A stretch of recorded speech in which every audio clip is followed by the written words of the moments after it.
Welcome back to Yehoshua's Daf Yomi Shiur, where the Daf continues daily until the complete revelation of Mashiach ben David, Messiah the son of David. Today we'll be looking at Tractate Chullin, page 79a, top of the page with the words Vela Chananya. Vela Chananya ksiv oisoi dimash mazochor uksiv benoi Mi shebnoi karuch acharo dimash menekebo hilkach noeg bein bischorim bein menekebois.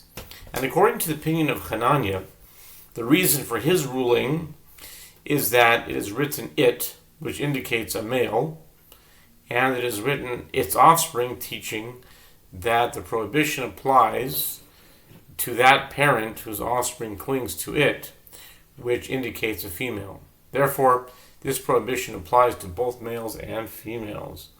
Amar Rav Huna bar Chino, Amar Shmuel, Hilchasa kachananya, ve'azda Shmuel etamei d'tznan, Rav Yehuda Omer, Hanuladim min hasus, af al pi shebe'avihen chamo, mutorin ze bo ze, aval hanulodin min hachamo, Rav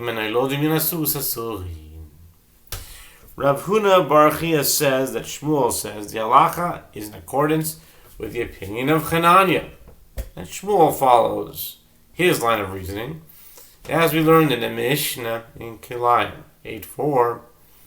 Rabbi Yehuda says, with regard to two animals that are born from a female horse, even if the father of one is a donkey, and the father of the other is a horse, they are permitted to mate with one another. Since the mothers are both horses, the offspring are all considered to be of the same species. But to mate animals that are born from a female donkey with animals that are born from a female horse, even if one animal was born from a male horse and a female donkey, and the other was born from a male donkey and a female horse, is prohibited due to the prohibition of diverse kinds.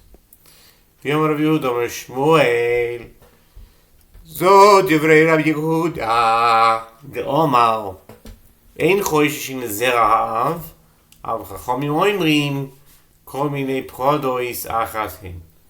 And commenting on that Mishnah, Rav Yehuda says, that Shmuel says, this is the statement of Rabbi Yehuda, who says, one need not be concerned with its paternity in determining the species of an animal, as the species is determined solely by the mother. But, the rabbis say, the species of an animal is determined according to both its mother and its father. Therefore, all types of mules, regardless of which parent is a horse and which is a donkey, are considered a single species and may mate with each other. Man chachomim chadad yahu dom rachoshishin lezera av v'hai bar susia v'chamoro v'hai bar chamoro v'susia kuluhu chadamina ninhu. Now, whose opinion is referred to as that of the rabbis here?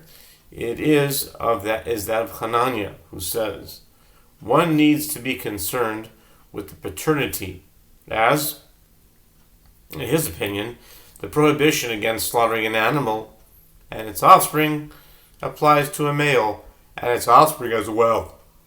And therefore, with regard to the prohibition of diverse kinds as well, this mule that is the offspring of a female horse and a male donkey, and that mule that is the offspring of a female donkey and a male horse, are all a single species. Iboilahu mi peshit le Rabbi Yehuda de'ein choishishin lezera ha'av oidilma sepoki misapka le lemay nafkamina. A dilemma was raised before the sages.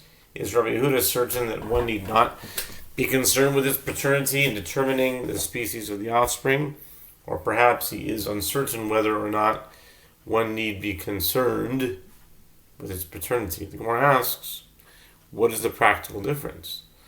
Lemishrei pri im ha'em. Im amarta mipshitele. Pri im ha'em shari. Ela iamret sepoki misapkale. Pri im ha'em asur. The Gemara answers, the practical difference is with regard to permitting the mating of the offspring with the species of the mother. For example, the mating of the offspring of a female horse and a male donkey together with the horse. If you say that Rabbi Yehuda is certain that one need not be concerned with his paternity, then the mating of the offspring with the species of the mother is permitted, as in this case they are both considered horses. But if you say that Rabbi Yehuda is uncertain, then the mating of the offspring with the species of the mother is prohibited, as one must be concerned about the species of the father. My Tashima, Rabbi Yehuda Omer, Kol Hanoladim Min Hasus, Af al pi shebe'avihen chamor, Mutorin ze bo ze, Hechi domi, Ilema de'avu, Dehai chamor, Ve'avu dehai chamor, Sricha, Remember, Ela lav de'avu, Dehai sus, Ve'avu dehai chamor. What, then, is the answer to the question? The Gemara suggests, come in here, a plausible resolution from the Mishnah cited earlier. Rabbi Yehuda says, all that are born from a female horse, even if the father of one of them is a donkey, are permitted to mate with each other. What are the circumstances here? If we say that the father of this male animal is a donkey, and the father of that female animal with which the male is to be mated is a donkey, does it need to be said? Since the mothers of both animals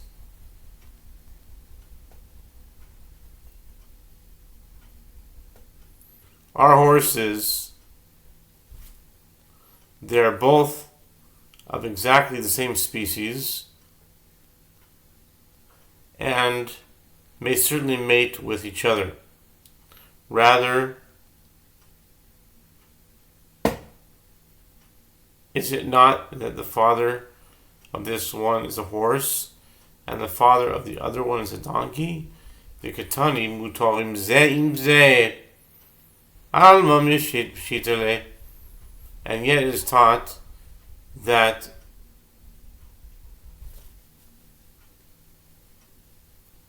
they are permitted to mate with each other.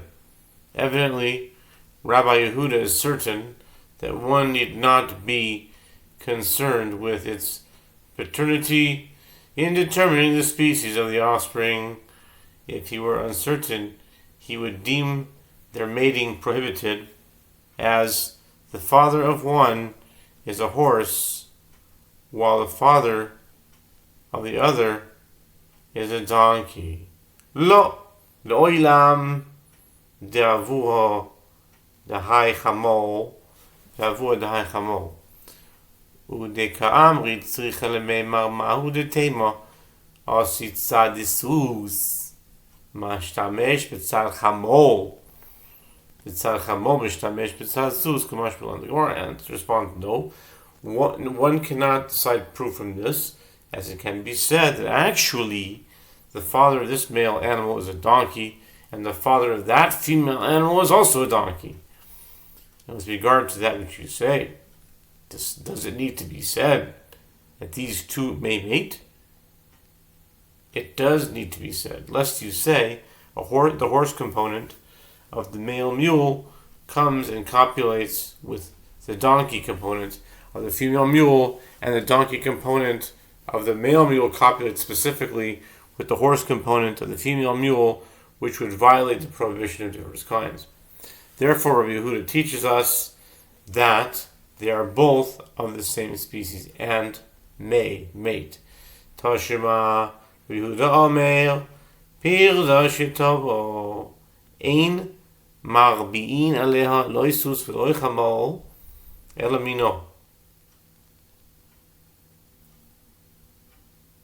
V'iyam et mafshet, Shitile, Lirba Ale Mina, De'ima, Delo, Yadinan Mina, De'ima, Mainihu. The Gemara suggests coming here a possible resolution from the Braita. Rabbi Yehuda says, with regard to a female mule in heat, one may not mate a horse or a donkey with her due to the prohibition against crossbreeding different kinds of livestock. Rather, one mates her with one of her kind, another mule. And if you say that Rabbi Yehuda is certain that one need not be concerned with its paternity in determining the species of the offspring, then why not mate her with the species of her mother? Evidently, Rabbi Yehuda is uncertain and therefore deems it prohibited to mate her with either a horse or a donkey. The Gemara responds, the Braita is referring to a case where we do not know what the mother's species is. Elaminas Katani, Hachikamal, Ein Marbi'in Aleho, Loimin Sus, Veloimin Chamo, Vishain Yoidin Bimino, Vilivdok Besimonin. Tiamarabaye, Abe Kale, Bar Chamaro, Snif Kale Bar Susia. Yamarav Papa, Rav Revan, Unde, Udne, Bezutra Ganufte, Bar Chamra Zutran, Unde, Verava Ganufte, Bar Susia, Achmais Ginon, Veilemes Vigidemes. The Gemara challenges, but the Braita teaches rather, one mates her with one of her kind, indicating that her species is known. The Gemara explains that this is what the Braita is saying. One may not mate the species of a horse or the species of a donkey with her because one does not usually know the species of the mother of a mule that one encounters, the Gemara suggests, but let one check her species by her distinguishing characteristics. As Abaye says, if its voice is deep, it is the offspring of a female donkey. If its voice is shrill, it is the offspring of a female horse. And Rav Papa says, if its ears are large and its tail is small, it is the offspring of a female donkey. If its ears are small and its tail is large, it is the offspring of a female horse. The Gemara answers, here we are dealing with a mule who is mute and whose ears and tail are lopped off, and whose species cannot be determined. Therefore, Rabbi Yehuda's opinion cannot be proven in this case. Mai Haviela Tashima, Rav Huna Berei de Rav Yehoshua, Hakol Moidi Vifri Im Haem. She'asu Shmamina Sapoke Misapkele Shmamina. The Gemara asks, what conclusion was reached about it? Coming here a resolution, as Rav Huna, the son of Rav Yehoshua, says, all, including Rav Yehuda, agree with regard to mating the offspring with the species of its mother, that it is prohibited. Conclude from it that Rabbi Yehuda is uncertain. If he were certain that one need not be concerned with its paternity, he would deem mating the offspring with the species of its mother permitted, since the father's species would not matter. The Gemara affirms, conclude from it, that this is so. Amar le Rav Abba le Shma'aye B'Shama'e Imi al Yasli Kudanaisa Berispak Ayan Yanach Tidamyan Liadadi The Gemara relates with regard to this issue that Rabbi Abba said to his servant, if you bring me mules attached to a wagon, look for those that are similar to each other in their voices and the sizes of their ears and tails, and bring those from me, in order not to violate the prohibition of diverse kinds. Evidently, Rabbi Abba holds, with regard to the offspring of diverse kinds, one need not be concerned with its paternity, since, as explained earlier, these distinguishing characteristics indicate only the species of the mother.